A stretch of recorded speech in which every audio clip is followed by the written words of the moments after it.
பேரன்புடைய ஜோதிட சொந்தங்கள் யாவருக்கும் இன்று 27 ஏகாதசி திதி. இப்போ திருவாதிரை நட்சத்திரம் தாண்டி புனர்பூஷம் நட்சத்திரத்துல இந்த நாள் பயணமாகி கொண்டிருக்கிறது. மேலும் இந்த நன்னாளில்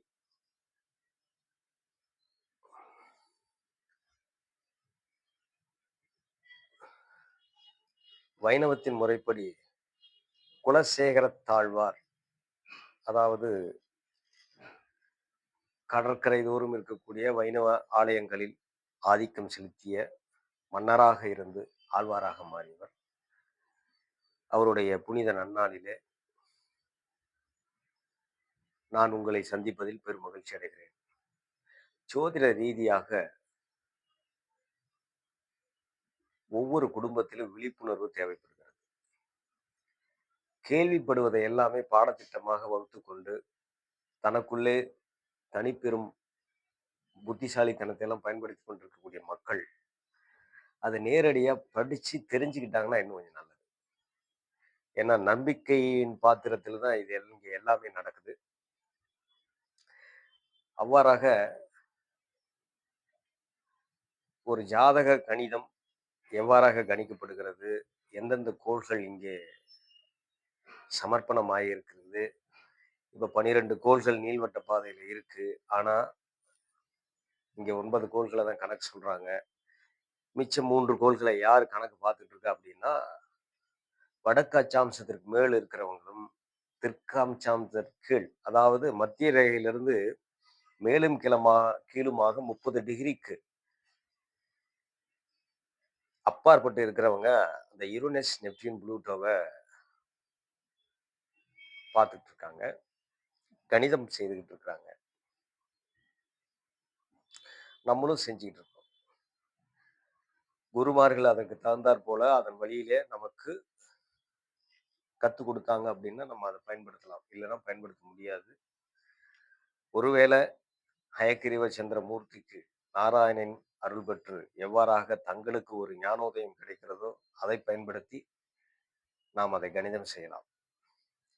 மேலும் இந்த வெள்ளிக்கிழமை ஜோதிட சொந்தங்கள் அனைவரும் மறக்காம எதிர்வரும் வெள்ளிக்கிழமையிலிருந்து காலையில எந்திரிச்சு இடைவிடாத பணியை தொடங்குங்க.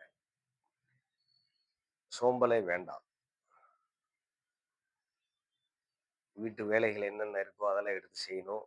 ஆலயத்துக்கு கண்டிப்பா நீங்க போகணும். பக்கத்துல இருக்கிற ஒரு ஆலயத்துக்கு போகணும். ஆலயத்துல சண்டை வரக்கூடாது, சமாதானத்தோட இருக்கணும், முந்தி அடிச்சு போகக்கூடாது, யார் மேலேயும் முட்டக்கூடாது. இது மாதிரியான பல வரைமுறைகள்லாம் இருக்குது. அதெல்லாம் நீங்க கடைபிடிச்சிங்க அப்படின்னு சொன்னா நம்மளுடைய தேக புனிதம் ஏற்படுகிறதுங்கிற ஒரு விஷயத்த நம்ம சொல்றோம். மேலும் ஜோதிட ரீதியாக ஒரு கட்டத்துக்கு 9 காரணங்கள் இருக்குது. ஆனா 40 வயசுல ஒருத்தர் ஜோதிஷம் பார்க்க வர்றாருன்னா எந்த காரணத்தை நம்ம எடுத்து சொல்றது? அப்போ பிரசன்னம் பார்க்கணும்னு சொல்லுவாங்க. அந்த பிரசன்னம் சப்போர்ட் தான், அது ஜோதிடம் ஆகாது. ஒரு சப்போர்ட், அவ்வளவுதான். அவர் எப்படி வராரு, எந்த தோரணையில வராரு, எந்த ஆடையில வராரு, என்ன கேள்விகளை முன்ன வைக்கிறாரு, என்ன காரணத்தை சொல்றாரு, அவர் ஏதாவது சாப்பிட்டு வந்து வலது கையால வாயை ஏதாவது நோண்டுறாரா, இல்ல காதை ஏதாவது திருகுறாரா, இப்படியெல்லாம் பார்த்து நம்ம எல்லாமே சொல்லிக்கலாங்க.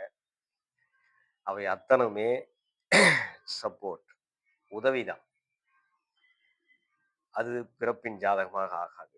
பிறப்பு ஜாதகத்துக்குன்னு நமக்கு தனி ஒரு ரேஷியோ இருக்கு. அந்த ரேஷியோ தான் ஒரிஜினலா இருக்கும். அவ்வாறாக பார்க்கும் பொழுது இப்போ ஒரு 40 வயதுல திருமணம் ஆகி ஆகாம இப்படி ஏதோ ஒரு காரணம் வச்சுக்கலாம், அவர் வராருன்னு வச்சுக்கோங்க.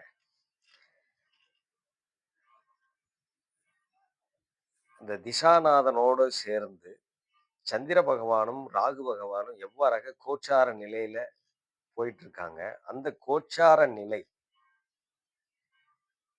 வரக்கூடிய ஒரு ஜாதகத்துல எந்த திசாபதியோட லிங்க் ஆகுது, இப்ப நடக்கிற திசாபதியோட லிங்க் ஆகுதான்னு கணிதம் பண்ணி கரெக்டா அந்த காரணத்தை கேட்டீங்கன்னா அவரு உங்களுக்கு ஆயுள்தோறும்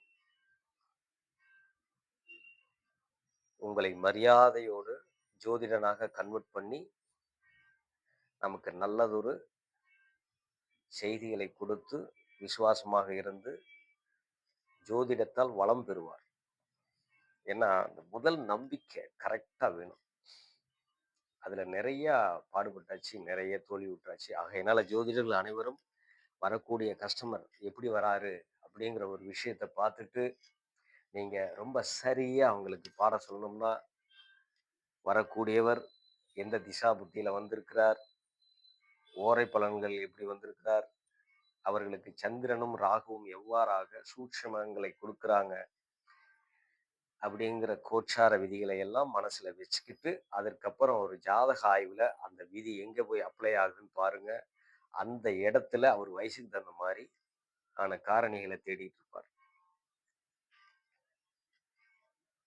ஆகையினால ஒரு திருமணமாகி குழந்தை குழந்தையில பெத்தவர் 7ஆம் பாவத்து மையமா வச்சு வந்தாருன்னா என்ன பண்ணுவார்?